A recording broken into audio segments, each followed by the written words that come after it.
Ijambo Noheli rikomoka ku ijambo ry'igifaransa Noel, naryo ryakomotse mu kilatini Natalis bivuze amavuko.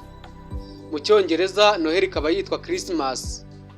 Mu cyongereza iri jambo ni inyunge rigizwe na Christ na Mass, aho rikomoka ku cyongereza cya kera Christmas, nabyo biva ku cya kera cyane Christes Maes.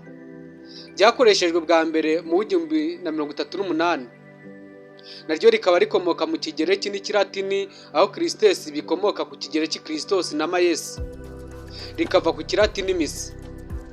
Nubwo rwose abantu benshi bizihiza umunsi w'amavuko wa Yesu Kristo ku itariki 25 Ukuboza, abahanga bagaragaza ko Yesu atavutse kuri itariki kubera ko umunsi wa Noheli ngo waba wararemejwe kugira ngo uhurirane n'imboneko z'ukwezi kwa mbere kw'itumba winter solstice, kuko abarumani bawizihiza ku itariki 25 Ukuboza buri mwaka. Ni kuri Mwami Media TV. Ese birivuga iki ku ivuka rya Yesu? Ushobora kuba uhise wibaza impamvu Noheli yizihizwa ku itariki 25 Ukuboza. Ese haba hari indi tariki yizihizwa uyu munsi wa Noheli? None se abahanga batandukanye n'iki bavuga ku munsi mukuru wa Noheli? Haba hari ibihugu byizihiza Noheli se cyane kurusha ibindi? Ni kimwe nuko hari bitayizihiza. Ni ukubera iki? Ni iyihe mpamvu? Ese ni ukubera iki hari abavuga ko Noheli ari imigenzo ya gipagani? Ibi byose n'ibindi kuri iyi ngingo twabateguriye murabikurikirana muri iki kiganiro. Ndayisenga Claude Mwami, tubahaye ikaze.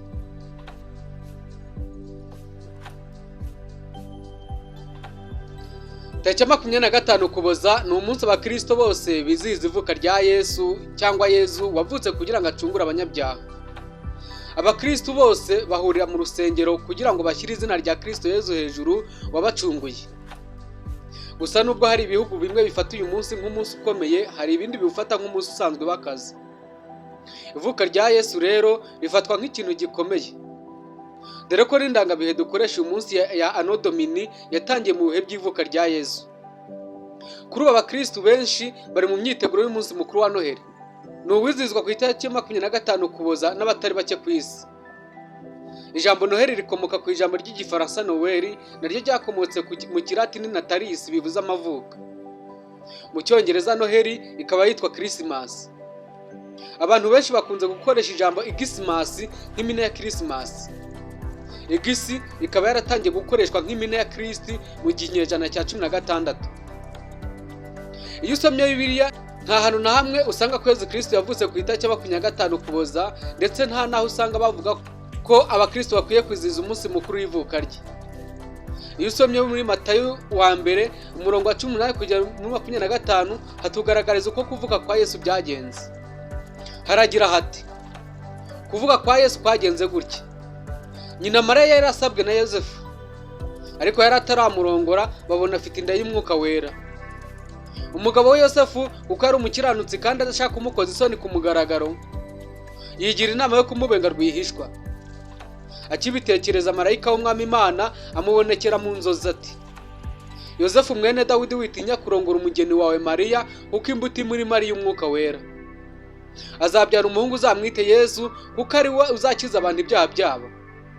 Nuko ibyo byose byabereyeho kugira ngo ibyo Umwami Imana yavugiye mu kanwa k'umuhanuzi bisohore, ngo dore umwari azasama inda kandi azabyara umuhungu.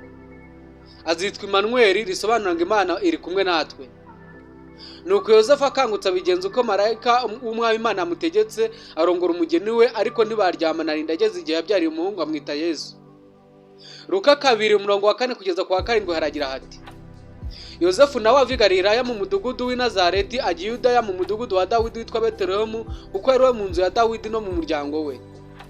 Ajya kwiyandikisha nyina Mariya, we yasabye wari utwite. Bakiri iyo, igihe cyo kubyara kirasohora, abyara umuhungu w'imfura, amworosa imyenda y'impinja, amuryamisha mu muvuro w'inka, kuko bari babuze umwanya mu icumbi.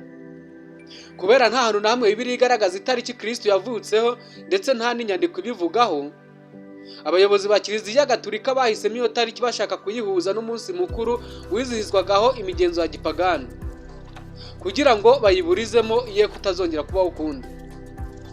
Abaroma bakaba barawufataga nk'umunsi bizihizaga ivuka ry'izuba ritaneshwa, bishimira ko izuba ryongeye kuboneka. Ibi bikaba byarakozwe kugira ngo abapagani bahindukirire ubukristo barusheho kubuha agaciro. Urugero, ibiti bizwi ku izina rya evergreen bihora bitoshye umwaka wose byakoreshwaga n'abapagani mu mihango yabo, biza kwifashishwa noneho n'abakristo bakajya babitakaho imbuto zo mu bwoko bwa pome bashaka kwerekana ubusitani bwa Edeni.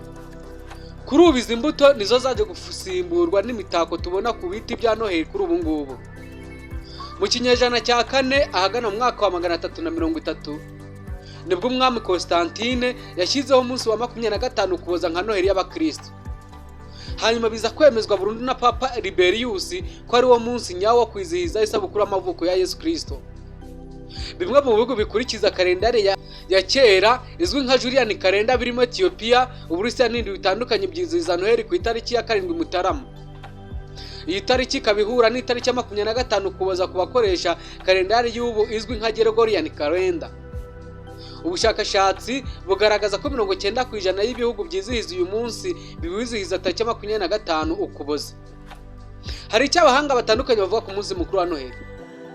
Mu myaka myinshi ishize ya mbere y'ikinyejana cya 16 benshi mu banditsi bizeraga ko Yesu koko yavutse ku itariki 25 Ukuboza. Abahanga benshi mu nyandiko bagiye bandika ku munsi mukuru wa Noheli zigaragaza ko uwo munsi mukuru ukomoka mu madini ya kera ya gipagani y'Abaroma n'Abagereki. Ahagana mu kinyejana cya 18 ubwo hatangiraga kuza abafilozofe benshi Burayi, bamwe muri bo bakurikiranaga ibijyanye n'iyobokamana baje kwemeza ko Noheli nubwo yizizwa ku itariki 25 Ukuboza atari uwo munsi Yesu yavutseho by'ukuri. Mu mwaka wa 1843 Umudage mu Protestani Paul Ernest Jablonski yavuze ko Noheli yashyizwe ku itariki 25 Ukuboza kugira ngo ihurane n'umunsi wa Kiromano wo kwizihiza izuba wa Dies Natalis Solis Invicti.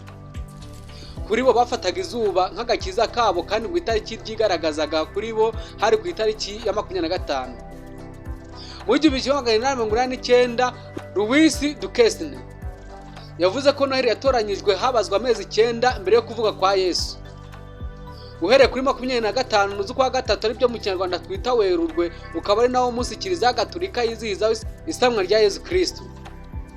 Isaac Newton yagerageje gusobanura byinshi kuri iyi tariki, ariko agendeye kuri siyanse asanga bizihizaga uyu munsi yewe ngo n'abakera baragenderaga ku mboneko y'ukwezi, bityo ngigahurirana n'imboneko y'ukwezi kubanziriza itumba. Ibyo kandi byabaga ku itariki 25 Ukuboza. Ibi bigatuma nawe navuga ko kubera iyo mpamvu Noheli wari umunsi wa gipagani. Ibi nibyo bihugu bitanu rero byizihiza Noheli cyane kurusha ibindi. Mu gutondeka ibihugu ahanini bigendanye n'uburyo ku munsi wa Noheli uba witeguwe, ndetse yemwe no kuntu indirimbo z'uyu munsi ziba ziri gucurangwa cyane ahantu henshi, tutibagiwe n'umubare w'abakristo bakurikirana ibyo bihangano batagira uko bangana. Igihugu cya mbere cyizihiza cyane umunsi wa Noheli kurusha indi ni Canada. Canada iherereye mu majyaruguru y'igihugu cya Leta Zunze Ubumwe za Amerika. Igihugu cya kabiri ni Norvege iherereye mu gice cyitwa Scandinavia. Igihugu cya gatatu ni Iceland, mu gihe cya kane ari Liechtenstein, icya gatanu ari Finland. Hari kandi n'ibihugu bitizihiza umunsi wa Noheli. Impamvu ni iyihe? Ahanini ibi bihugu impamvu bitizihiza uyu munsi wa Noheli ni uko usanga abaturage babyo benshi ari Abayisilamu. Keretse nka Korea y'Amajyaruguru iyobowe n'umunyagitugu Kim Jong Un akaba yarawujije kwizihiza uyu munsi. Igihugu cya mbere kitizihiza umunsi wa Noheli ni Afghanistan iherereye muri Aziya. Icya kabiri ni Nigeria iherereye mu majyaruguru ya Afurika. Igihugu cya gatatu ni Bhutan, mu gihe cya kane ari North Korea, icya gatanu ni Libya, Mauritania, Saudi Arabia, Somalia, Tajikistan, Tunisia, Turkmenistan, Uzbekistan na Yemen. Nubwo bimwe mu bihugu bitawizihiza, ariko hari n'ibindi bihugu byo biwufata nk'umunsi w'ubucuruzi aho kuwufata nk'umunsi w'ikiruhuko. Amashuri, amabanki, amasoko byose biba biri gukora nk'uko bisanzwe, yewe ntibanagaragaza igikorwa cyo gusenga. Ibyo bihugu birimo Azerbaijan, Cambodia, Ubushinwa, Komore, Iran, Israel, Japan, Kuwait, Laos, Moldova, Mongolia, Morocco, Oman, Pakistan, Qatar, Thailand, Turkiya na United Arab Emirates ndetse na Vietnam. hano urujijo rurimo ni ukuntu Isirayeli ifata uyu munsi nk'umunsi usanzwe kandi ariho Yesu yavukiye. Ni naho kandi ibikorwa by'uyu mugabo bajya gucungura isi ariho byakorewe byose. Amateka agaragaza ko ahagana mu myaka y'1500 ari bwamwe mu matora ya giprotestanti yanze kujya yizihiza Noheli kugeza uyu munsi. Bavuga ko babitewe n'uko nta gihamya kigaragaza ko Yesu yavutse kuri iyo tariki, ndetse n'abakristo bo mu kinyejana cya mbere batizihizaga ivuka rya Yesu. Nyuma y'ibyo banga kwizihiza umunsi wa Noheli kubera ko umunsi mukuru w'Abaroma witwa Saturnalia wizihizwaga mu kwezi k'Ukuboza hagati. Akaba ari uwo munsi abizihiza Noheli bavanyeho imyinshi mu migenzo ikurikizwa kuri Noheli. Ibi rero bikaba ari byo bashingiraho bavuga ko Noheli nawe ari umugenzo wa gipagani.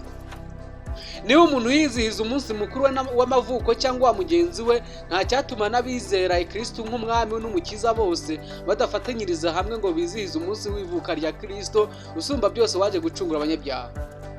Ibi ni ibitangazwa na bamwe mu bakristo.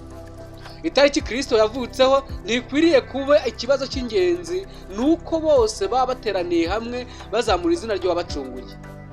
Ariko nanone n'abatizihiza uwo munsi ni uburenganzira bwabo, cyane cyane ko ntaho tubisanga muri Bibiliya. Abizihiza Noheli tubifurije umunsi mwiza.